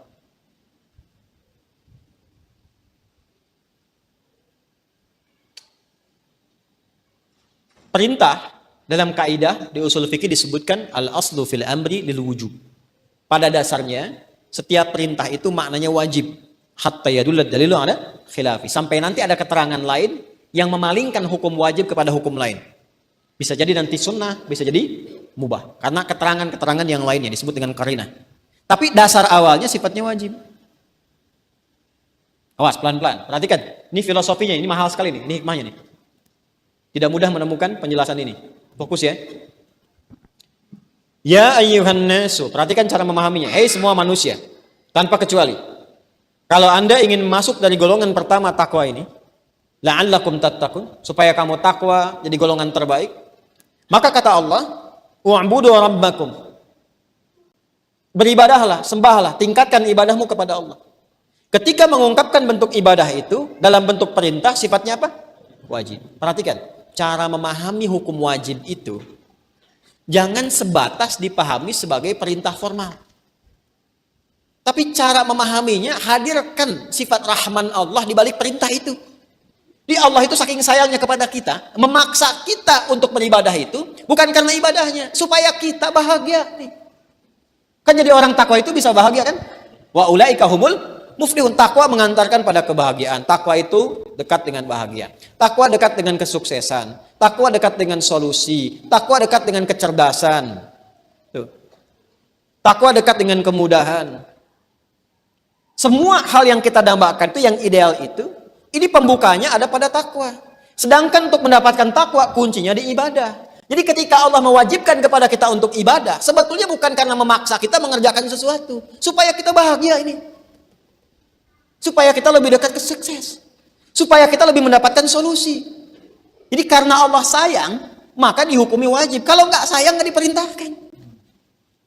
Kalau ini kita tarik nanti ke prakteknya, maka cara memahaminya akan berbeda. Contoh, yuk kita lihat misalnya. Contoh detil dulu ya. Kalau kamu ingin menjadi bagian dari takwa, kata Allah, maka tingkatkan ibadah. Maka ibadah akan mengantarkan ke sini. Kita bertanya, ya Allah, apa detilnya? Misal, contoh, 1, sholat. Ibadah pertama kan sholat kan? Dalilnya apa? Quran surah ke-20, ayat 14. Ini urutannya. Antara ibadah ketemu sholat ada di sini. Di Quran surah 20 ayat 14. Innani anallahu la ilaha illa ana fa'budni. Saya adalah Allah, nggak ada Tuhan yang layak dipertuhankan dan disembah, kata Allah, kecuali saya, kata Allah. Maka kalau engkau sudah bertuhan kepadaku, buktikan itu dengan menyembahku, ibadah. Gimana caranya ya Allah? Wa aqimis sholah. Tunaikan sholat. Maka keluarlah di sini detilnya pertama sholat. Buat persamaan. Saya ingin menjadi hamba yang takwa. Dengan takwa bisa mendapatkan akses yang istimewa. Bahagia, sukses, solusi, cerdas, mudah. Gimana caranya? Tingkatkan ibadah. Apa detilnya? Contoh 1 sholat. Karena itu ibadah pokok sholat itu yang pokoknya disifati wajib. Pernah dengar sholat wajib? Kenapa diwajibkan? Bukan sekedar perintah untuk dilakukan, tapi memaksa kita supaya bahagia. Karena itu ketika dipanggil dalam sholat itu panggilannya kebahagiaan, bukan panggilan tekanan. Coba lihat cek, ketika diviralkan suara panggilan sholat yang disebut azan itu 5 kali dalam sehari. Hayya 'alas shalah, ayo sholat. Terus Anda bertanya, kenapa mesti sholat? Sebelum Anda nanya, diteruskan kalimatnya. Hayya 'alal falah. Apa falah di situ? Bahagia, sukses, mudah, solusi. Jadi ketika kita bertanya, kenapa mesti sholat? Supaya kamu bahagia. Katanya pengen bahagia. Katanya pengen takwa. Katanya pengen solusi. Ini saya kasih jalannya, kata Allah. Kamu lakukan. Karena itu kalau kita memandang sholat itu kunci kebahagiaan, bukan sekedar perintah kewajiban, maka kita akan semangat menunaikan sholat. Itu cara menempatkan fikih itu sebagai bagian praktek kehidupan untuk memudahkan hidup kita. Jadi ketika Anda mendengar suara azan, Allahu Akbar, Allahu Akbar, kalau cara pandangnya ke kunci ini kebahagiaan, maka semangat Anda menunaikan. Oh, ini kunci bahagia saya. Bahkan ada orang yang saking pahamnya, sebelum azan sudah dia tunggu. Subuh besok misal 4.35, dari sekarang sudah setel alarm. Dari jam 4 dia tunggu itu. Karena paham dengan itu dia mendapatkan kebahagiaan. Dengan itu dia bisa mendapatkan solusi. Jadi kalau kita berpikirnya ibadah sebagai sumber wasilah mengantarkan kepada capaian takwa, maka ibadah itu semuanya akan dikerjakan dengan semangat. Tapi kalau dipahami hanya aspek formal kewajiban saja, maka tidak sedikit yang merasakan itu sebagai beban. Allahu Akbar, zuhur. Allahu Akbar, asar. Baru tadi adzan, kok sekarang sudah adzan lagi ya? Iya ya.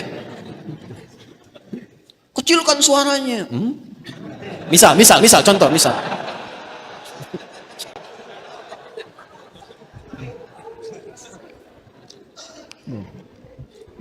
Jangan pakai toa. Tidak, saya pakai AKG. Contoh. Karena cara pandangnya berbeda.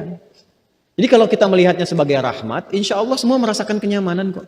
Kecuali kalau nanti ada penyakit tadi, nifak, jadi munafik, gitu. Dan sebagainya. Itu pun kita doakan. Jelas sampai sini? Nah, itu cara memahaminya begitu. Itu satu, pakai kata perintah. Yang kedua, saya tepati janji dulu nih sebentar. Ini sudah 10 menit tadi. Tambah 5 menit boleh ya? Boleh. Yang kedua, kenapa pakai Rabb? Wa'budu rabbakum. Wa'budu rabbakum. Sebentar. Kita lompat sebentar tafsirnya ke Quran surah ke-7. Tulis dulu aja. Ayat 172. Quran surah 7 Al-A'raf ayat 172. Sudah?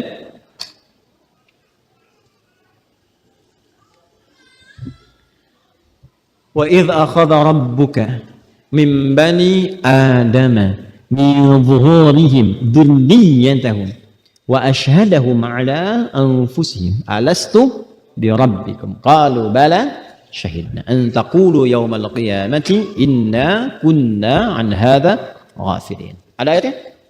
Ada ya? Quran surah ke-7 Al-A'raf ayat 172. Perhatikan baik-baik. Nama pertama yang diperkenalkan kepada manusia sejak alam kandungan, usia 4 bulan, saat ruh mulai ditiupkan dan terjadi komitmen persaksian untuk bersyahadat kepada Allah, maka nama pertama yang diperkenalkan di situ Rabb. Rabb itu mewakili sifat rububiyah. Sifat rububiyah itu adalah sifat ketuhanan yang ditampakkan melalui perawatan, perhatian, dan pemenuhan kebutuhan dari setiap yang diciptakannya. Misal, Allah menciptakan langit dan bumi, maka menjaga langit dan bumi itu memberikan semua apa yang dibutuhkan supaya berjalan sesuai dengan fungsinya. Dan disitulah ditampakkan tanda-tanda kebesaran Allah supaya setiap yang menatap langit, berinteraksi di bumi ingat dengan Allah Subhanahu wa taala. Itu rububiyah. Allah menciptakan kita, memenuhi kebutuhan kita, menyembuhkan kalau sakit, memaafkan kalau salah, mengampuni kalau berdosa, memberikan petunjuk kepada jalan kebaikan, menanamkan sifat-sifat mulia, itu rububiyah namanya. Sifat Allah yang memiliki semua kemuliaan tadi disebut Rabb namanya. Rabb. Makanya kalau kita tarik kepada skala yang kecil dari situ, ada namanya murabbi. Pernah dengar murabbi? Kenapa disebut murabbi? Orang tua kita tuh murabbi kita. Kenapa? Karena orang tua merawat, memperhatikan, memberikan kebutuhan. Kalau sakit mendampingi, berobat ke dokter. Cuman terbatas, ketika meninggal selesai. Kemampuan lemah, tuntas. Itu murabbi. Jadi ada dalam bahasa Arab itu begini. Ada yang ketika ditambah kata jadi melebar, ada yang ketika dikurangi jadi meluas. Unik bahasa Arab itu. Kalau kita ingin pindah itu kepada yang tanpa batas, perhatiannya tanpa batas, pemberiannya tanpa batas, anugerahnya tanpa batas, penampakan tanda keesaannya di alam tanpa batas, maka rubah kalimatnya menjadi Rabb. Rabb. Cepat diungkapkan tapi luas dalam pemaknaan. Nah, kalau sudah ada kata Rabb ini, maka terdapat dua konsekuensi pada interaksi hamba dengan Tuhannya. Satu, konsekuensi ketauhidan. Yang kita memang sudah mengikrarkan untuk mengesahkan Allah sejak dalam alam kandungan. Karena itu ketika lahir diingatkan lagi, diperdengarkan azan setiap berganti waktu. Kalimat pertamanya menggunakan kata Allah supaya diingatkan. Allahu Akbar, diingatkan lagi. Supaya nggak ngaku lupa. Kan banyak yang suka lupa kan? Apakah saudara benar melupakan ini? Lupa yang mulia. Nah, di akhirat nggak bisa begitu. Nggak bisa, semua dibuktikan. Ditampakkan semuanya. Jadi yang pertama itu ada komitmen, konsekuensi komitmen kebertuhanan. Alastu bi rabbikum qalu bala syahidna. Kalimat kita syahidna itu yang kita pakai untuk dikuatkan setiap hari dalam sholat. Bukankah setiap sholat kita mengucapkan asyhadu an la ilaha wa asyhadu anna muhammadan? Nah, diperdengarkan bagi yang belum melakukan sholat, diperdengarkan 5 kali sehari. Ada kan 5 kali sehari asyhadu an la ilaha illallah? Ada? Nah, itu untuk mengembalikan kepada fitrah. Itu satu. Kalau benar kita menyembah Allah dengan ibadah, komitmen pada yang pertama, maka Allah akan menepati janjinya pada yang kedua, yaitu memberikan semua akses kebutuhan-kebutuhan kita dalam konteks kehidupan dunia sampai berpulang ke akhirat nanti. Komitmen pertama dari Allah mendapatkan haknya sebagai kewajiban kita. Komitmen kedua dari kita mendapatkan hak sebagai kewajiban Allah Subhanahu wa taala. Nanti ini dalam bab tauhid disebut dengan haqqullahi 'alal ibad wa haqqul ibadi 'ala Allah. Itu diwakili cuma dengan satu kalimat, yaitu Rabb. Jadi kalau kita benar ibadahnya, seakan-akan kalimatnya begini, ya ayyuhan nasu ubudu rabbakum. Hei semua manusia tanpa kecuali, yang merasa jauh, dekat ataupun menengah. Kalian ingin bahagia, ingin takwa, ingin mudah, ingin akses, tingkatkan ibadah. Kalau benar ibadahmu, engkau bertuhan kepadaku, maka aku akan buka semua akses kemudahan dalam hidupmu. Karena itu setiap kita berdoa meminta, umumnya yang digunakan kalimat Rabb. Coba tes. Kalau kita ingin minta kemuliaan dunia dan akhirat dibebaskan dari neraka, apa doanya? Rabbana atina fid dunya wa fil akhirati wa qina. Kalau kita berbuat zalim kemudian kita taubat supaya kita minta dapat ampunan Allah, apa doanya? Rabbana zalamna wa illam wa tarhamna lanakunanna minal. Kalau kita ingin mendapatkan anugerah pasangan yang soleh solihah, kemudian anak-anaknya kemudian jadi pemimpin orang-orang takwa, apa doanya? Rabbana hablana min wa dzurriyyah qurrata waj'alna lil muttaqina. Doa untuk orang tua supaya dirahmati, apa doanya? Rabbil firli waliwa warhamhuma kama rabbayani. Kalau doa ingin diangkat beban, dijauhkan dari beban-beban kehidupan, dimudahkan, tidak seperti beban orang dulu, apa doanya? Rabbana la tu'akhidna in nasina, Rabbana wa la tahmil alaina isran kama 'alal ladzina, Rabbana wa la tuhammilna ma la taqata lana. Semuanya Rabb kan? Rabb. Karena itu semua makna tadi ditampilkan oleh Allah dengan satu kata saja, ubudu rabbakum. Jadi kalau kita benar ibadahnya sebagai pondasi takwa, itu semua akses kemudahan yang ada di takwa dibuka oleh Allah. Jadi sebetulnya ibadah itu untuk kita, balik ke kita, supaya kita menjadi bagian orang takwa, supaya kemuliaan yang melekat pada takwa itu bisa kita akses. Dan Allah dengan sifat kasihnya menurunkan sifat rububiyah itu sebagai pancaran kasih kepada kita hamba-hambanya. Itu cara memahaminya. Jelas sampai sini? Karena itu ketika kita sholat, langsung saya tutup dengan hadis qudsi. Tadi kita diminta ibadah, prakteknya sholat. Begitu kita sholat membaca kalimat iyyaka na'budu wa iyyaka na'budu, komitmen yang pertama menyembah Allah sebagai komitmen syahadat. Wa iyyaka nasta'in, komitmen yang kedua. Minta kita kepada Allah, Allah berhak untuk mengabulkan, berkewajiban mengabulkan kalau kita benar ibadahnya. Maka apa jawab Allah di hadis qudsi? Lihat. Hadis qudsnya berbunyi, qala Rasulullah SAW, qala Allah azza wa jalla, wa idza qala al-'abdu iyyaka na'budu wa iyyaka nasta'in, qala Allah azza wa jalla, hadza baini wa baina 'abdi wa li 'abdi ma sa'al. Ini perjanjian antara aku dengan hambaku. Kalau hambaku benar ibadahnya, benar salatnya, benar semua yang ditunaikan dalam ibadahnya, ma sa'al, apapun yang dia minta sekarang aku kabulkan. Jadi ayat 21 ini merangkum semua kebutuhan hamba dari 4 golongan tadi. Kalau kita ingin memilih golongan ideal sebagai golongan takwa, maka dari sekarang posisikan diri kita untuk menjadi bagian itu dengan cara menanamkan pondasi ibadah. Ini bukan cuma kita saja, orang dulu pun melakukan itu. Kalau Anda nggak percaya silahkan cek di masa lalu. Orang-orang sukses yang namanya dikenang sampai dengan sekarang, itu ibadahnya ditingkatkan oleh mereka. Ashabul Kahfi itu jadi viral setelah mereka ibadah. Kan ketika ingin mempertahankan iman kan? Ya, mereka kan makanya ngaji Al-Kahfi jangan cuma dibaca. Itu dilihat artinya, dipahami. Ketika mereka mempertahankan iman, innahum fityatun amanu bi rabbihim wazidnahum. Mereka itu pemuda-pemuda yang mempertahankan iman. Sedangkan iman ciri pertama takwa, alladzina yu'minuna bil. Jadi ketika mereka mempertahankan iman, kemudian tidur untuk mempertahankan iman itu, dan tidur itu punya nilai di hadapan Allah. Jangan main-main loh. Islam itu mimpi ada babnya, tidur ada babnya. Ada babnya. Karena dikerjakan dengan iman, apa yang terjadi punya nilai di hadapan Allah. Makanya diatur, tidurnya dibikin enak. Matahari sinyalnya teratur. Saking enaknya tidurnya berkah waktunya. Karena itu kita punya bab tidur. Sebelum tidur supaya jadi ibadah bagaimana? Ada lagi tuntunannya. Ya. Makan supaya ibadah bagaimana? Ada tuntunannya. Kerja supaya ibadah bagaimana? Ada tuntunannya. Karena itu kalau Anda lihat orang-orang viral di masa lalu, dari sejak Nabi Adam alaihissalam terus sampai ke Nabi Muhammad sallallahu alaihi wasallam dan dikenang sampai sekarang adalah orang-orang yang mampu mengoptimalkan ibadahnya.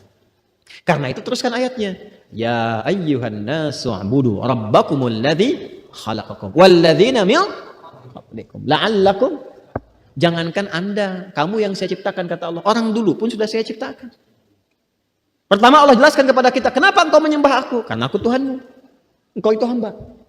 Maka seperti dulu yang aku ciptakan menyembah aku, kamu pun sekarang nyembah aku. Ya.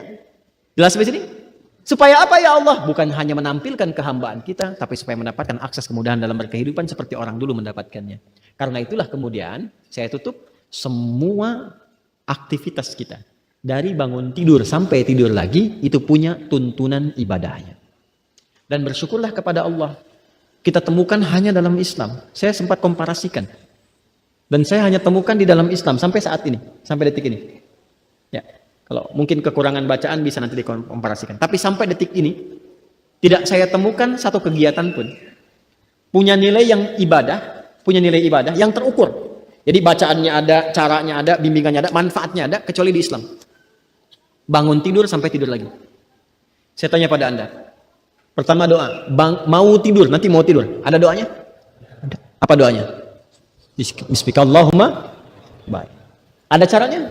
Sampai diatur. Miring ke kanan. Letakkan kemudian di pipi bagian bawah. Ya kan? Baca doanya ini, ayatnya ini, suratnya ini, istighfar dulu. Itu semua ada maknanya. Contoh istighfar untuk menenteramkan kepada hati. Supaya tidurnya lapang, enak. Nggak ada beban yang dibawa dalam tidur. Kemudian baca surah-surah seperti 3 qul terakhir. Al-Ikhlas, Al-Falaq, An-Nas. Supaya tidak ada pengaruh dari setan-setan atau yang tak nampak dalam pandangan kita dari jin dan sebagainya. Ya, dan berdoa minta sama Allah sebelum tidur. Ada doa dibebaskan dari hutang. Doa dilapangkan, diberikan kekuatan untuk menyempurnakan pekerjaan kalau hidup besok hari lagi. Jadi semua terukur. Bangun tidur ada doanya? Ada. Antara bangun dengan mau tidur sama enggak doanya? Tidak. Bahkan diatur caranya. Coba di hadis Abu Daud nomor hadis 1367. Dari mulai bangun tidur duduk dulu, hilangkan bekas ngantuk, berdoa sampai doanya apa, bacaannya apa, maknanya apa, di Islam aja. Nih, nanti keluar masjid. Keluar masjid ada doanya enggak? Ada. Kaki mana yang keluar? Kiri. Masuk kaki apa? Doa masuk dengan keluar sama enggak? Cari dimanapun. Bisa enggak ditemukan itu? Dan ada maknanya. Kenapa minta rahmat ketika masuk? Kenapa ketika keluar mengakui keutamaan Allah? Coba masuk doanya apa? Allahumma ftahli abwaaba. Ketika keluar doanya apa? Tuh. Masuk minta rahmat, keluar minta keutamaan. Masuk kaki, keluar kaki. Nih, yang ke toilet. Masuk toilet kaki apa? Keluar kaki. Doa masuk dan keluar sama tidak? Tuh. Temukan di tempat lain. Gak ketemu. Apa tujuannya? Supaya jadi ibadah. Kenapa jadi ibadah? Supaya ada keutamaan. Jadi takwa dan mendapatkan hasil dari situ. Pertanyaannya, setiap baca itu dapat nggak manfaatnya? Setiap mengerjakan itu ada nggak? Kalau belum didapat, berarti ada yang belum dikaji. Itulah tugas kita untuk mengaji sekarang. Mau tidur nih, bagaimana teknisnya? Apa bacaannya? Apa manfaatnya? Lalu praktekkan. Seperti itu nanti yang mendapatkan hasil dalam berkehidupan. Jelas di sini? Nah, itu gambaran umumnya ayat 21. Kita belum baca detailnya. Ya, belum baca, baru gambaran umumnya. Jadi, ya ayyuhan nasu ubudu rabbakumul ladzi khalaqakum walladzina min qablikum la'allakum tattaqun. Secara singkat, hai semua manusia, kalau ingin jadi orang takwa, ingin dapat akses kemudahan, kebahagiaan, kesuksesan, solusi, maka tingkatkan ibadahmu kepada Allah. Karena Allah yang menciptakanmu, engkau itu hamba, seperti orang-orang dulu pun melakukan itu, orang-orang yang sukses, yang mulia di hadapan Allah Subhanahu wa taala. Dari sini kesimpulan besarnya adalah mari kita keluarkan semua jenis ibadah yang berpotensi kita lakukan dari bangun tidur sampai tidur lagi. Bikin. Latihan sepekan ya. Caranya begini. Secara singkat saja. Bisa lewat tubuh, bisa lewat kurikulum panduan dari Nabi yang keseharian. Kalau keseharian, keluarkan aktivitas antum dari bangun tidur sampai tidur lagi. Kalau sudah ada, kan ini bisa beda-beda kan? Nah, kalau sudah ada, nanti tuntunannya apa? Tinggal dikeluarkan. Kalau ingin umum, dari anggota tubuh kita. Dari mata sampai ujung kaki. Misal sepekan nanti, latihan untuk mata dulu.